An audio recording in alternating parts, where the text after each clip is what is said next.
नमस्कार मित्रांनो, स्वागत आहे आपले रोमॅन्टिक मराठी कहाणी या चॅनलवर.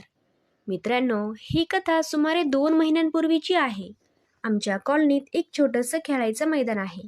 संध्याकाळी शाळा संपल्यावर मी नियमितपणे तिथे क्रिकेट खेळायला जायचो. माझ्यासारखीच आमच्या कॉलनीतील आणि शेजारच्या रस्त्यातील मुले तिथे दररोज एकत्र यायची.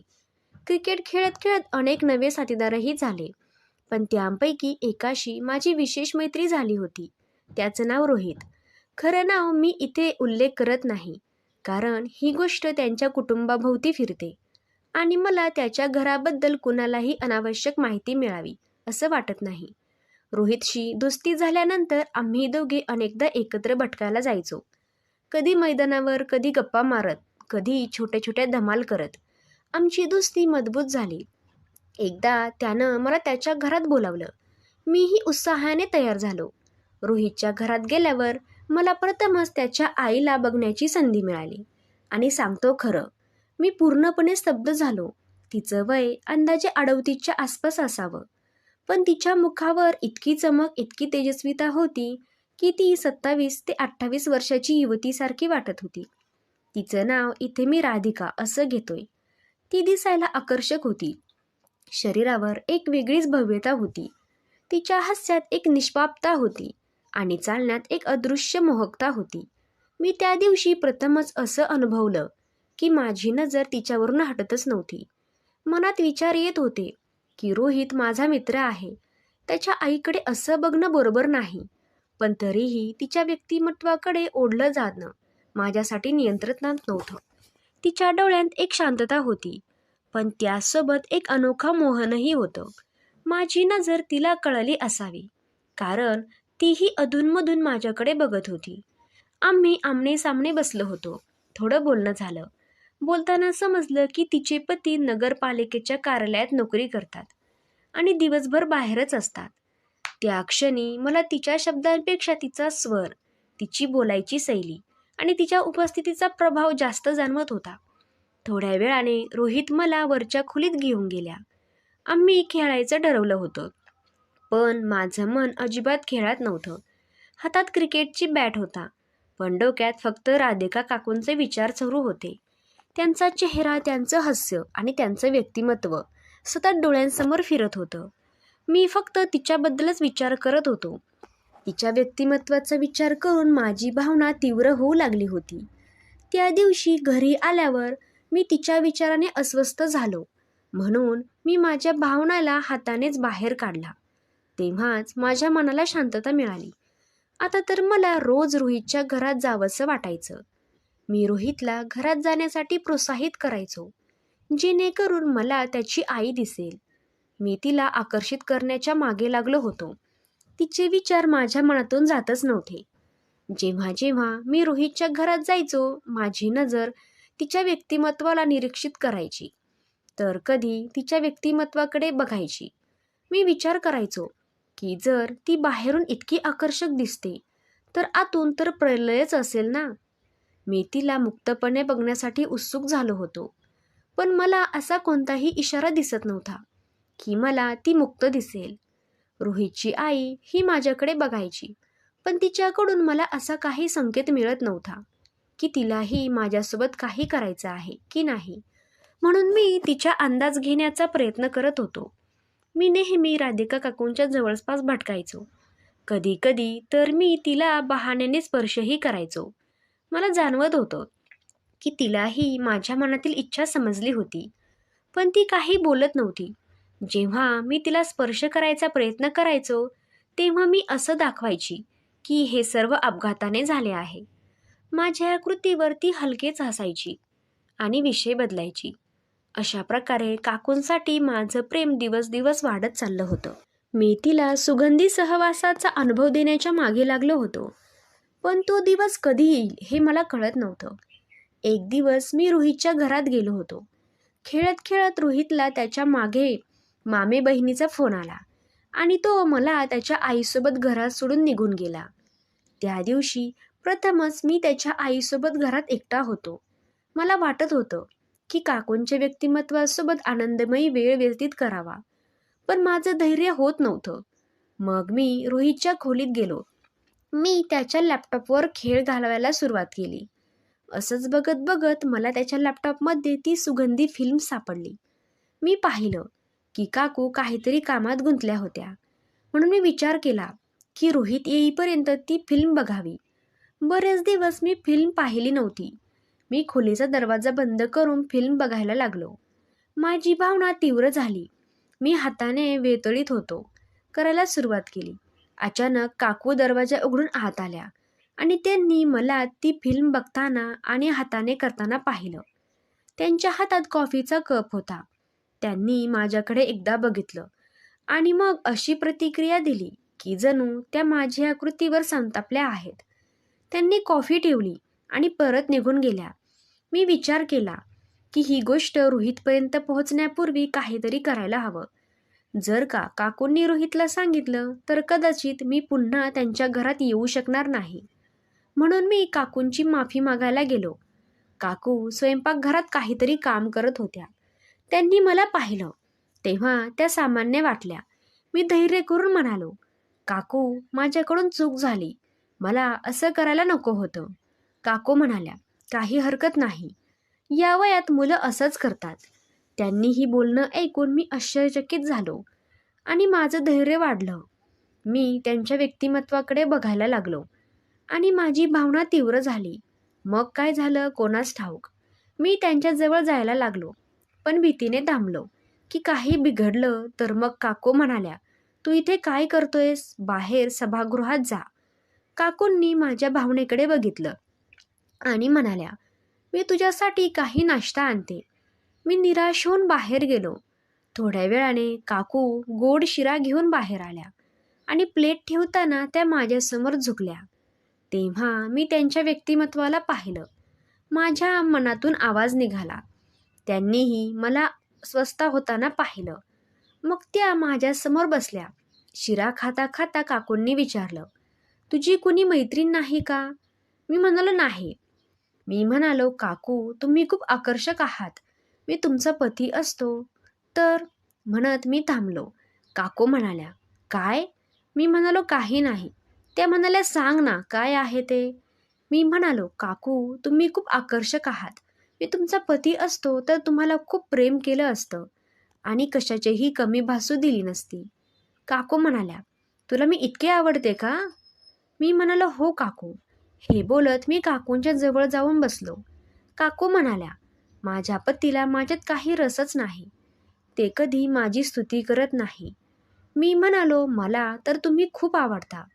हे बोलत मी काकूंच्या व्यक्तिमत्वावर हात ठेवला. काकूंनी माझा हात हटवला आणि म्हणाल्या, मी तुझ्या मित्राची आई आहे. तू हे सगळं करू नकोस. पण आता माझं मला थांबवता येत नव्हतं. मी काकूंना माझ्या आलिंगनात घेतलं आणि त्यांना ओठांनी मुक्का द्यायचा प्रयत्न करू लागलो.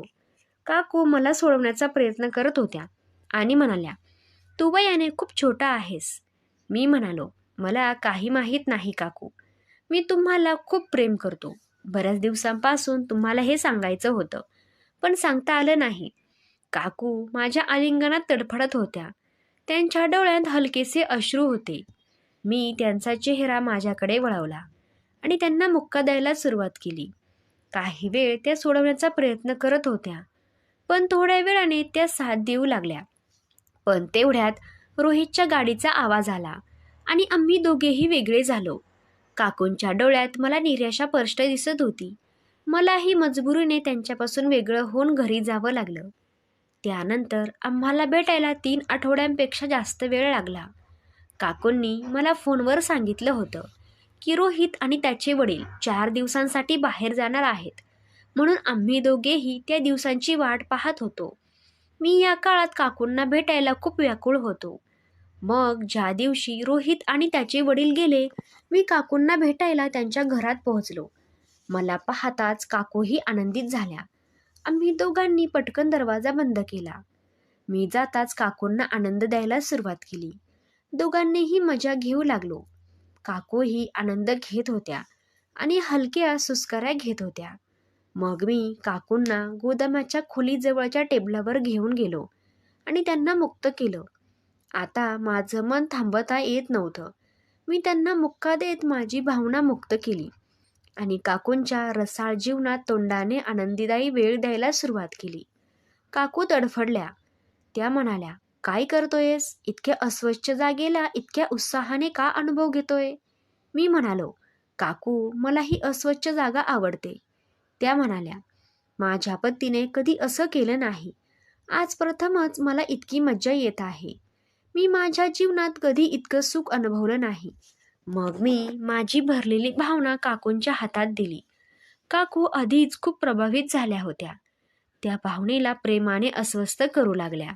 मला ही मज्जा वाढत होती. मी काकूंना माझ्या भावनेला तोंडाने आनंदमय वेळ द्यायला सुरुवात केली. त्या म्हणाल्या, "मला असं काही करता येणार नाही." मग माझ्या खूप विनंतीनंतर त्यांनी माझ्या भावनेला आनंदमयी वेळ द्यायला सुरुवात केली. 5 मिनिटे काकूंनी आनंददायी वेळेचा अनुभव दिला. मग त्या म्हणाल्या, "बस, यापेक्षा जास्त मला जमणार नाही." मला समजलं होतं की काकूंना त्यांच्या पतीने याची सवय लावली नव्हती. मग मी काकूंच्या जीवनात माझी तुंबलेली भावना टाकली. तेव्हा काकूंनी सुस्कारा निघाला. मग मी काकूंना सुगंधी सहवास द्यायला सुरुवात केली. काकू म्हणाल्या, "मी 2 वर्षांनंतर असा आनंददायी वेळेचा अनुभव घेतलाय." सलग 15 मिनिटे आनंदमय वेळ व्यतीत केल्यानंतर मी काकूंना विचारलं की रंग कुठे सोडू? काकू म्हणाल्या, "माझ्या जीवनातच सोड." मग मी काकूंच्या जीवनात रंगाचे 6-7 फवारे सोडले. काकूंचं जीवन आनंदाने भरलं. मग काकूने मला प्रेमाने उचललं आणि आम्ही दोघांनी स्नानगृहात गेलो. तिथे आम्ही दोघांनीही स्नान केलं. त्या दिवशी काकूंनी मला जेवण वाढलं आणि रात्री पुन्हा यायला सांगितलं. त्या दिवशी रात्री मी घरी परतलो. तेव्हा माझं मन शांत नव्हतं. राधिका काकूंच्या स्पर्शांची, त्यांच्या डोळ्यांतील त्या अनामिक भाव आणि त्या सुगंधी क्षणाची अपूर्ण राहिलेली मजा माझ्या मनात घुमत होती. मी वेड्यासारखा पलंगावर पडलो, पण निद्रा येणे अशक्य होतं.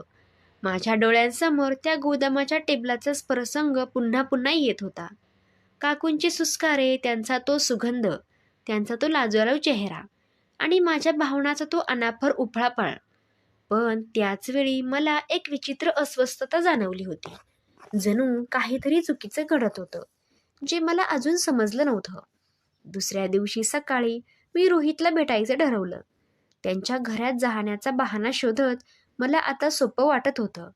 पण जेव्हा मी कॉलनीच्या मैदानावर पोहोचलो, तेव्हा रोहित तिथे नव्हता. मी त्याला कॉल केला, पण त्याचा फोन बंद होता. काय झालं असेल, मी स्वतःशीच विचार केला. मग मी सरळ त्याच्या घरात गेलो. दरवाजा ठोठावला, पण आतून कोणताही प्रतिसाद आला नाही. दरवाजा उघडतच होता. मी हळूच आत शिरलो.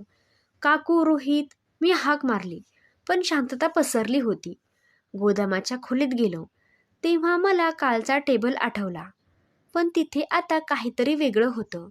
टेबलवर एक चिठ्ठी सापडली होती. मी ती उचलली आणि वाचली. "तुला वाटतं तसं काहीच नाही. सावध राहा." हस्ताक्षर कोणाचं होतं हे समजलं नाही. माझ्या हातून चिठ्ठी खाली पडली. कुणी लिहिली असेल ही चिठ्ठी? काकूंनी, रोहितने की आणखी कुणीतरी? माझ्या मनात प्रश्नांचं वादळ उठलं. त्या चिठ्ठीनंतर मला काकूंना भेटणं गरजेचं वाटलं.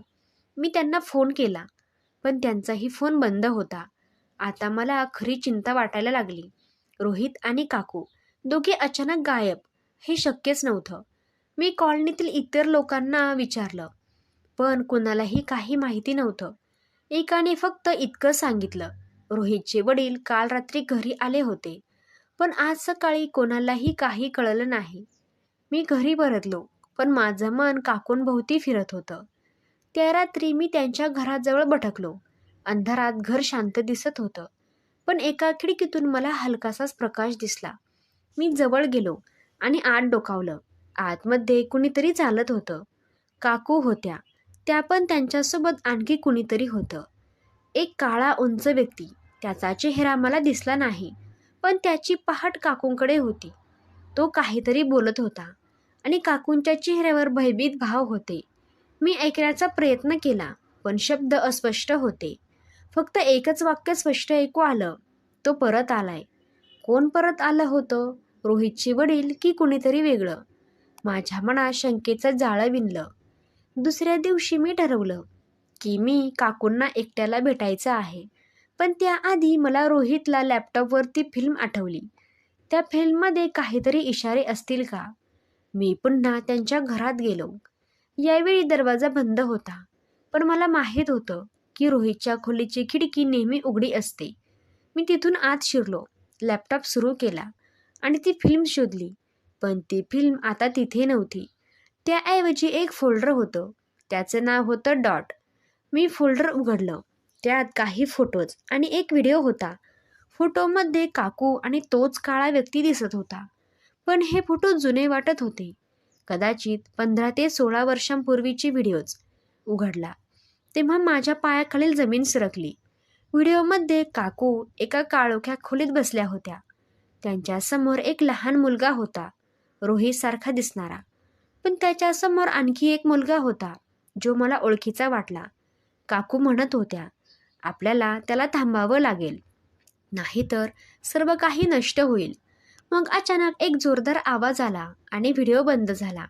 मी घाबरलो होतो, पण उत्सुकताही वाढली होती.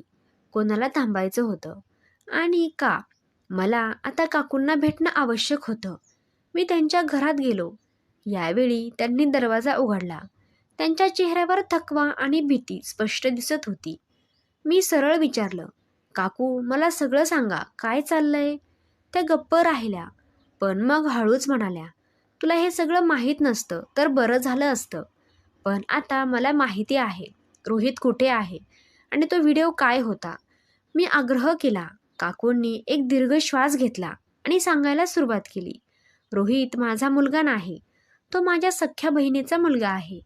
माझी बहीण आणि तिचा पती एका अपघातात मरण पावले. पण तो अपघात नव्हता, ती हत्या होती आणि त्यांनी ते केलं. तो आता परत आलाय. कोण? मी विचारलं. माझा पहिला पती. तो एक अपराधी होता. मी त्याला सोडलं आणि रोहितच्या वडिलांशी विवाह केला. पण आता तो मला आणि रोहितला शोधतोय. काकूंच्या बोलण्याने माझ्या मनात एक नवं वादळ उठलं. पण तेवढ्यात दरवाजा जोरदार ठोठावला. काकू घाबरून माझ्याकडे पाहिलं. मी हळूच खिडकीतून बाहेर डोकावलं. तोच काळा उंच व्यक्ती बाहेर उभा होता. हातात काहीतरी चमकत होतं. राधिका, तू मला पूर्णपणे विसरलीस? त्याने विचारलं. तू माझं आयुष्य पूर्णपणे नष्ट केलंस, काकू ओरडल्या. मी त्याच्यावर उडी घेतली, पण तो माझ्यापेक्षा जास्त शक्तिमान होता. त्याने मला दूर फेकलं आणि काकूंकडे वळाला. पण तेवढ्यात रोहित आत शिरला. हातात एक लाकडी क्रिकेटची बॅट. त्याने त्याच्या मागून हल्ला केला आणि तो जमिनीवर कोसळला. रोहित, मी आणि काकू एकदम ओरडलो. मी ठीक आहे, रोहित म्हणाला. हा व्यक्ती मला मारायला आला होता, पण मी पळालो. पोलिसांना बोलावला गेलो आणि तो व्यक्ती पकडला गेला. पण काकूंनी मला शेवटी सांगितलं, तुझं माझ्यावरचं आकर्षण मला माहीत होतं, पण मी तुझ्यासाठी काहीच तशी नव्हते. मी फक्त तुझ्या भावनांचा फायदा घेतला, जेणेकरून तू मला आणि रोहितला वाचवशील. काकूंच्या या शब्दांनी माझ्या मनात एक वेगळंच वादळ उठलं. माझ्या भावनांनी त्यांनी फायदा घेतला होता हे खरं असलं की त्यांच्या मनात कुठेतरी माझ्याबद्दल काहीतरी होतं, पण त्यांनी ते लपवलं. माझ्या डोळ्यात विचारांचा गोंधळ गाजला होता. रोहित माझ्याकडे पाहत होता. त्यांच्या डोळ्यात कृतज्ञता होती, पण त्यासोबत एक संशयही दिसत होता. तू माझ्यासाठी हे सगळं का केलंस? त्याचा हा प्रश्न माझ्या मनात घुमत राहिला. मी काय उत्तर देणार होतो? की मला त्याच्या आईबद्दल वाटणारं आकर्षण हे सगळ्या गोष्टींचं कारण होतं. पोलिसांनी त्या व्यक्तीला हातकड्या घालून गाडीत बसवलं, पण त्याचं ते भयंकर क्रूर स्मित अजूनही माझ्या डोळ्यांसमोरून हटत नव्हतं. तो गाडीत बसताना माझ्याकडे पाहिलं आणि दबक्या आवाजात हळूच म्हणाला, ही कथा इथे संपत नाही बाळा. त्याच्या या शब्दाने माझ्या अंगावर काटा आला. तो कोण होता आणि त्याचा हा इशारा नेमका कशासाठी होता? काकूंनी मला सांगितलेलं खरं सत्य होतं की त्यात अजून काहीतरी लपलं होतं? काकू माझ्याजवळ आल्या आणि हळूच म्हणाल्या, तू आता घरी जा आणि हे सगळं विसरून जा. तुझ्यासाठी चांगलं आहे. त्याच्या आवाजात एक थकवा होता, पण त्यांच्या डोळ्यात एक काहीतरी वेगळंच दिसलं. एक अनामिक भीती. जणू काहीतरी अजूनही संपलं नव्हतं. मी त्यांना काहीतरी विचारत होतो, पण तेवढ्यात रोहितने मला खांद्याला हात ठेवून थांबवलं. चल आपण निघूयात, तो म्हणाला. मी त्याच्यासोबत निघालो, पण माझं मन तिथेच अडकलं होतं, राधिका काकूंच्या त्या रहस्यमय नजरेत. मी घरी परतलो तेव्हा रात्र झाली होती. मी पलंगावर पडलो, पण निद्रा काही लागत नव्हती. माझ्या डोळ्यांसमोर तो काकूंचा चेहरा, तो संशय आणि त्या व्यक्तीचं ते भयंकर क्रूर स्मित येत होतं. तेवढ्यात माझ्या अँड्रॉइड फोनवर एक संदेश आला. अनोळखी नंबर होता. संदेश उघडला तेव्हा माझ्या हातातून फोन खाली पडला. त्या क्षणी त्यात फक्त एकच वाक्य होतं. तू खूप काही पाहिलंस, पण अजून खूप काही बाकी आहे. कोण होता तो? काकूंचा पहिला पती. खरंच पकडला होता की ही फक्त एक युक्ती होती? आणि खरंच खरं सत्य काय होतं? माझ्या मनात प्रश्नांचं जाळं पसरलं चाललं होतं. बाहेर अंधारात कुठून तरी एक अस्पष्ट आवाज आला. जणू कुणीतरी माझ्या घराभोवती फिरत होतं. मी खिडकीजवळ गेलो आणि बाहेर पाहिलं. अंधारात एक सावली दिसली, पण ती लगेच गायब झाली. मला जाणवलं की ही कथा इथे संपलेली नव्हती. काकूंच्या जीवनातील हे रहस्य मला अजून खोलवर घेऊन जाणार होतं. पण त्यांचा शेवट काय आहे? असं एक सुंदर स्वप्न की भयानक वास्तव? माझ्या हृदयाचे ठोके वाढले आणि मला जाणवलं की आता या गोष्टीतून सुटणार नव्हतो. मित्रांनो, ही कथा इथेच थांबत नाही. पुढे काय झालं ते जाणून घेण्यासाठी तुम्हाला भाग 2 बघावा लागेल. पण त्यासाठी तुम्हाला थोडा प्रयत्न करावा लागेल. या व्हिडिओला लाईक करून आपल्या मित्रमैत्रिणींमध्ये शेअर करा. आणि कथा आवडली असेल तर लाईक आणि चॅनलला सबस्क्राईब करा. भेटूया पुन्हा अशाच इंटरेस्टिंग आणि नेक्स्ट पार्टमध्ये.